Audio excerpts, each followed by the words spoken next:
Sabes que el congresista demócrata por Michigan, Trey Tanidar, presentó un juicio político contra Donald Trump, un impeachment, ¿no?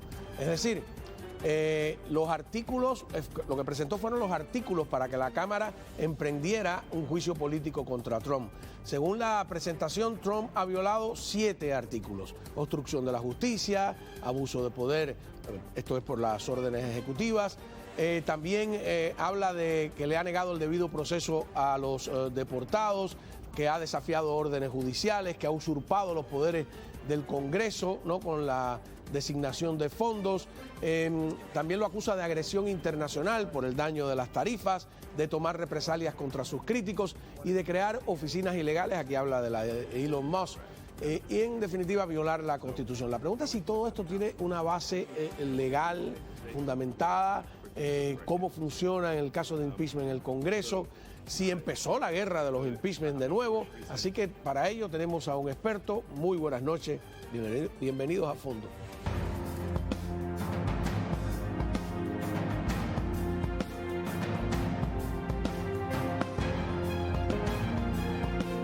Tenemos al doctor Nelson Rodríguez Varela, abogado y exfiscal, para ubicar todo esto. Muy buenas noches, ¿cómo estás?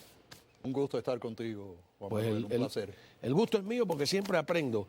Y entonces aquí veo, pues, voy a empezar al revés. Empezó la guerra de los impeachment, veremos esto a lo largo de los 3 años y tanto que le quedan a Trump, o es un caso aislado. No, yo no creo que es un caso aislado. A mí me parece que es la plataforma de algunas personas en el Partido Demócrata de criticar, de insultar, de buscar discordia, de presentar demandas, y ahora pues culmina con un intento de impeachment, que por cierto, eso no va a ir a ninguna parte porque no tienen los votos, eso no va ni siquiera a sobrepasar la Cámara. Pero igual la idea es cuáles son las prioridades reales del Partido Demócrata.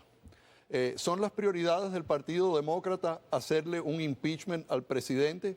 ¿Es la prioridad del Partido Demócrata simplemente criticar las acciones del Ejecutivo, insultar, hacerle la guerra al presidente de los Estados Unidos? ¿O debería de ser la función de los congresistas de trabajar, de presentar proyectos de leyes, de tratar de llevarse bien, de tratar de buscar cómo hacer realmente el trabajo del pueblo? Por eso es lo que yo me pregunto, y no me lo pregunto como abogado ni nada de eso, me lo pregunto simplemente como un ciudadano más. ¿Dónde está la función legislativa por parte del Partido Demócrata? Simplemente porque no tengan la mayoría no quiere decir que se queden de brazos cruzados. ¿Dónde está la manera de legislar? ¿Dónde está la idea de hacer el trabajo del pueblo? ¿De qué forma se puede buscar un consenso? Hay personas en el Partido Republicano y personas en el Partido Demócrata que pueden conversar. El otro día estuvimos conversando aquí, el señor Ferro, el embajador Ferro, conmigo, estuvimos conversando cordialmente, nos quedamos afuera y conversamos más. Hay forma de buscar consenso, hay una manera de hablar de las cosas. Y no solamente es lo que deben hacer, sino es lo que tienen que hacer. ¿Tú crees que estas personas que están en el Congreso, el pueblo los manda allí para que se fajen todos los días, para que se insulten, para no ofrecer absolutamente ninguna solución a nada? Yo puedo criticar también, pero si voy a criticar tengo también que ofrecer alguna solución. Tengo que tener alguna idea, más allá que simplemente protestar. Ese es el problema que yo encuentro hoy en día con el Partido Demócrata, con la legislatura en totalidad. ¿Dónde está la función legislativa si no es enfilarle los cañones al Ejecutivo y tratar de defenderlo? Ese no es el trabajo de la legislatura. El trabajo de la legislatura es presentar proyectos de ley, buscar la forma de hacer la vida en los Estados Unidos mejor. Si no estás de acuerdo con el tema de las deportaciones, reúnete, busca una solución, trata de encontrar un lugar en el medio. Las mejores soluciones para el país las vamos a encontrar en el centro, las vamos a encontrar hablando, conversando, teniendo diferencias, pero buscando donde hay algunos recursos para hacer ese trabajo. El impeachment que se está haciendo es plataforma, de la misma forma que es plataforma ir a visitar a Bukele allá a la prisión, a ver si pueden hablar con Abrego García. Todo eso no significa absolutamente nada. Lo que importa es que hagan su trabajo. Ahora, el congresista demócrata por Michigan que ha presentado este impeachment se llama Trey Tanidar, y algunos, por supuesto, defienden que él está honestamente cree en todo esto, junto con gran parte del partido, y otro que le sirve de plataforma para darse a conocer. Para muchos era un desconocido hasta ayer y hoy ya está en todos los periódicos a nivel nacional. Vamos a conocerlo nosotros también. It's time we impeach Donald J. Trump. The court said the wrongfully deported Kilmer Garcia must be allowed to return and receive due process. Trump ignored it. He ignored the Constitution. He ignored the very checks and balances that keep our democracy intact. This isn't an isolated incident. It's part of a dangerous, deliberate pattern. That's why today I introduced a resolution to impeach Donald J. Trump, outlining 7 articles of impeachment. I won't be silent, and I'm calling on all my colleagues, Democrats, Republicans, and Independents, to stand up with me. Enough is enough. Donald J. Trump must be impeached. A ver, vamos después a desgranar las cosas que él acusa. No, aunque no tiene ninguna importancia legal, a mí ya me despierta un poco de curiosidad porque evidentemente tiene un acento, no parece haber nacido aquí, ¿no? Eso, digo, no tiene ninguna importancia legal. No sé si averiguaste de dónde era, ¿no? No, a mí lo único que me impacta es donde el señor aprendió derecho constitucional, donde él aprendió realmente lo que constituye chequeos y balances, porque eso es exactamente lo que estamos viendo. Estamos viendo un abuso tremendo con las demandas que se están presentando. En la mayoría de los casos son demandas que se están presentando para obstruir en distritos específicos donde saben que pueden obtener estas órdenes cautelares iniciales. Sí. Tienen que recordar que todavía no se han determinado la mayoría de estas causas importantes, Juan Manuel. Entonces, establecer todas estas conclusiones como parte de un documento que implica que el presidente tiene que ser sujeto a un juicio político, es simplemente la misma idea de seguir insultando, la misma idea de crear estas controversias, de perder el tiempo legislativo, de no tener una constancia, una idea de lo que deberían de ser las prioridades de la nación. Las prioridades de los demócratas en la Cámara de Representantes debería de ser lo que la nación necesita. La nación no necesita insultar al presidente. La nación necesita un grupo de legisladores que puedan llegar a acuerdos con la Casa Blanca. Acuérdate que el control de la Casa Blanca la tiene el Ejecutivo de los Estados Unidos. El Ejecutivo tiene poderes constitucionales conferidos basados en ese documento tan importante que crea otras secciones del gobierno, como es el poder legislativo, como es el poder judicial, para que trabajen en un sistema de chequeos y balances. No te gusta lo que el presidente está haciendo, tú presentas una demanda, las cortes deciden, eventualmente puedes apelar, puedes subir a la Corte Suprema. Más de 250 demandas se han presentado. Eso es lo que es histórico. Y lo que estamos presenciando es que están tratando de llegar a la conclusión de establecer una crisis constitucional, que es de lo que están hablando constantemente. Solamente los liberales demócratas hablan de problemas constitucionales y de crisis constitucionales, presentando toda esta serie de demandas que impiden en gran medida el uso del poder ejecutivo en los Estados Unidos, algo que nunca ha sucedido.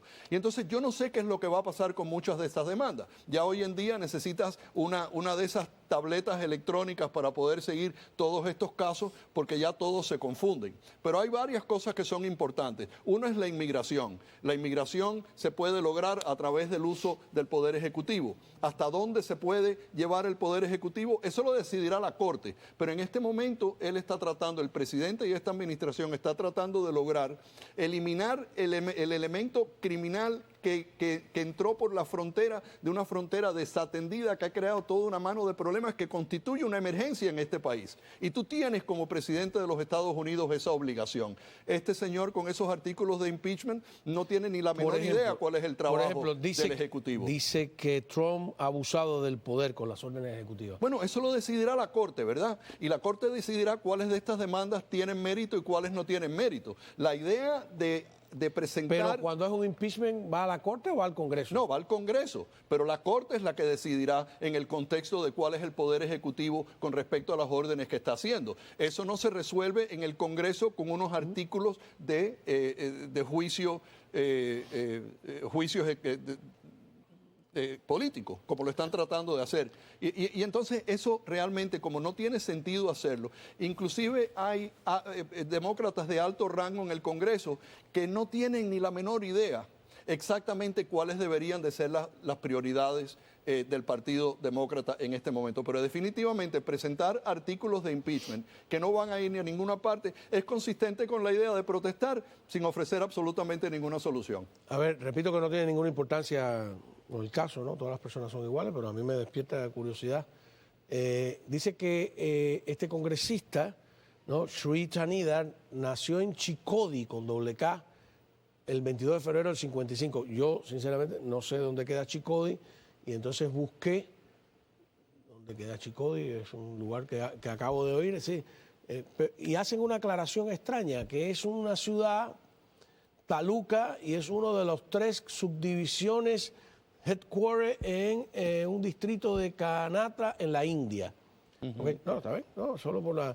No, y mira, yo no lo critico por venir de la India, yo no lo critico por su acento, yo lo critico solamente por la sustancia de lo que está tratando de hacer. Yo no sé cómo eso ayuda a la nación en llegar a resolver los problemas que tenemos. El pueblo eligió a este presidente para que cerrara la frontera y cerró la frontera, para que sacara las pandillas que entraron a los Estados Unidos en la forma de una invasión, y eso es eventualmente lo que se va a decidir, porque vimos el otro día que el FBI emitió un reporte hablando de cómo Maduro utiliza la pandilla del Tren de Aragua como invasión a los Estados Unidos para desestabilizar el sistema norteamericano. Y eso es una forma de pelear, porque él no puede pelear con los Estados Unidos con cohetes ni con una invasión militar. Tiene que hacerlo de esta forma. Son las maneras guerrilleras de atacar los problemas que creó Fidel Castro y Raúl Castro y toda esa sátrapa de delincuentes que han acabado con todo nuestro hemisferio. Entonces tienes que resolverlo. Yo estoy seguro que ninguno de estos demócratas liberales quieren que saquen a la gente que esté en el SECOT, que los traigan para acá y que se pongan a vivir en la misma cuadra donde viven ellos, porque saben quiénes son. Empiezan a utilizar todas estas ideas de que se han manufacturado tatuajes para enseñárselos a la prensa.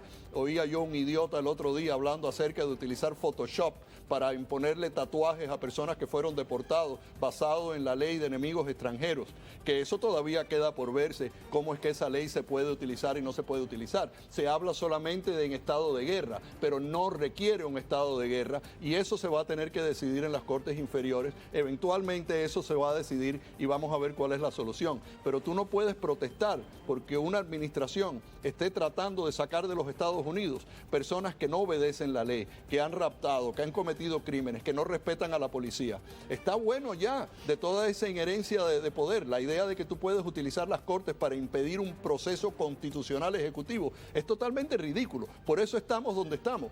Todos los días estamos heredando lo que quedó de la administración Biden y son reaccionarios y personas que están tratando de frenar un poder ejecutivo que está buscando hacer lo que el pueblo lo eligió para que hiciera.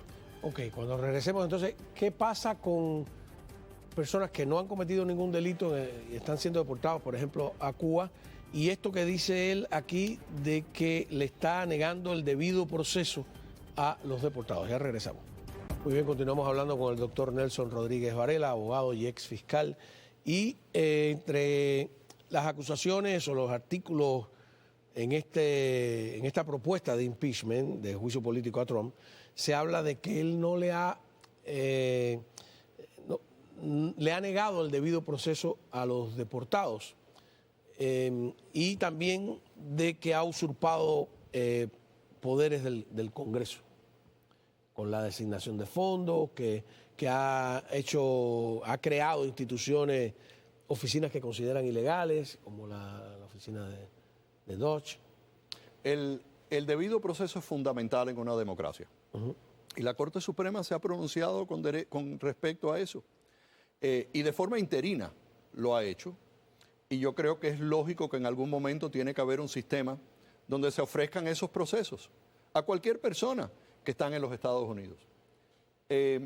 Pero es interesante también decir que hay personas que están en este país que entraron a través del CBP-1 y que entraron a través de otras modalidades que en el momento no constituían una entrada ilegal a los Estados Unidos.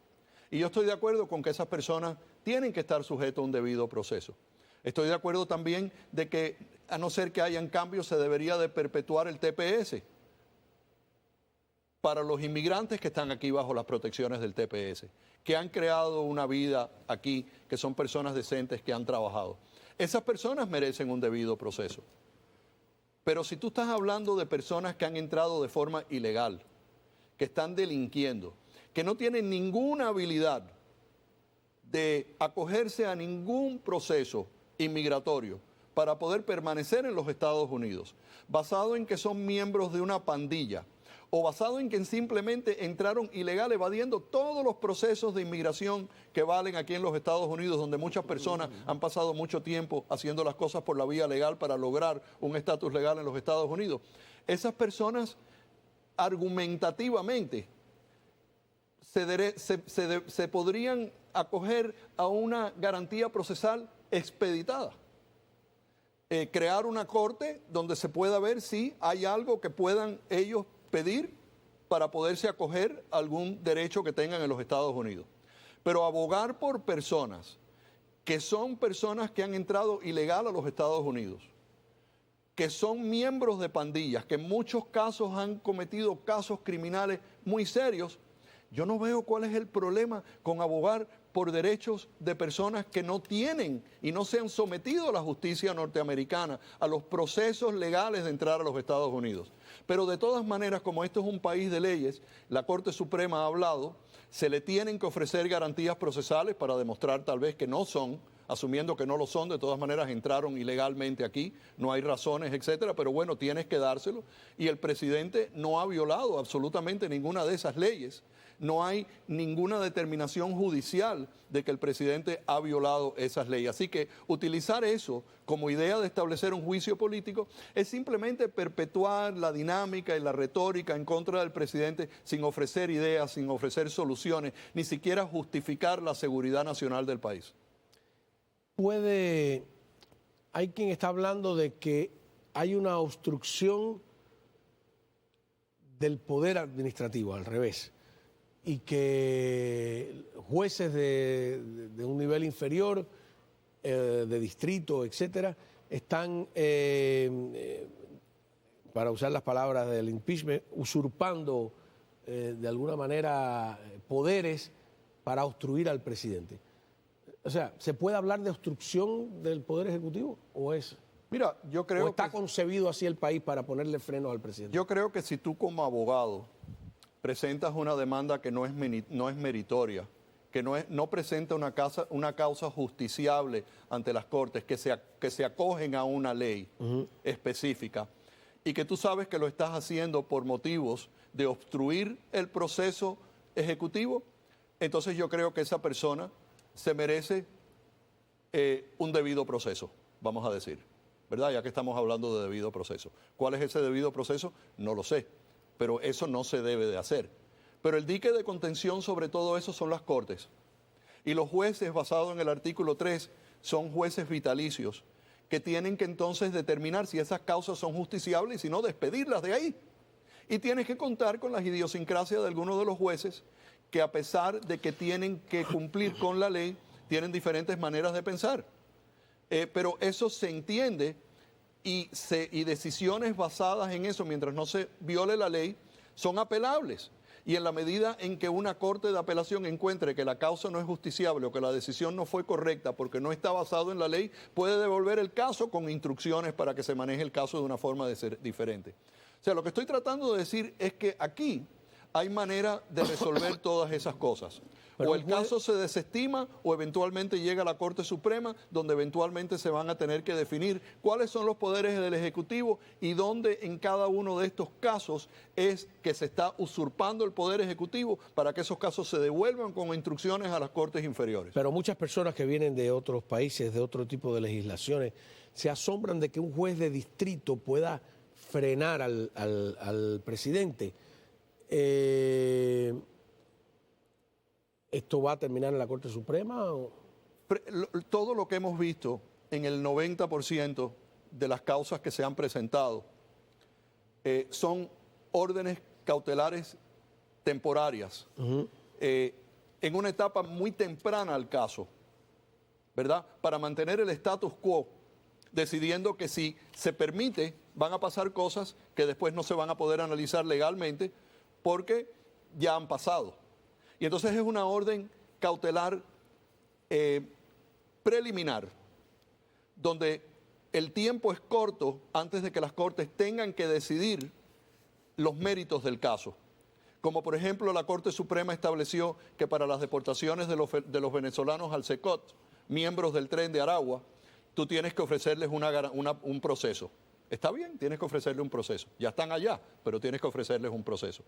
Y además ahora ha determinado que van a parar de una manera muy preliminar el uso de la ley de enemigos extranjeros con respecto a esas deportaciones a terceros países. Está bien, pero ahora la Corte inferior se tiene que mover, tiene que llevar a cabo esa audiencia, tiene que decidir el caso de forma legal, para que entonces esa orden preliminar no se convierta en un impedimento enorme de tiempo donde pierda mucho tiempo el presidente en ejecutar su poder ejecutivo.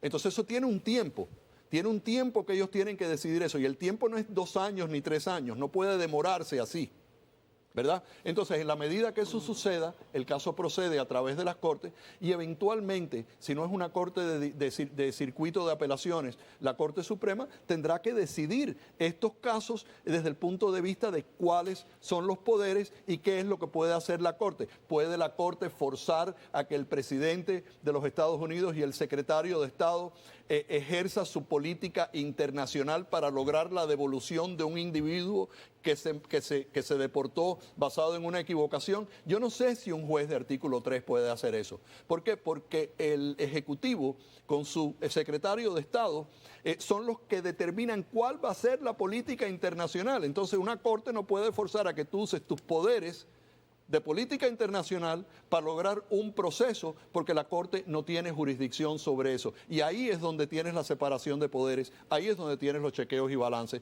Por eso las Cortes inferiores tienen que moverse a gran velocidad para resolver estos temas importantes, para no impedir de esa forma el uso del Poder Ejecutivo. Cuando regresemos vamos a ver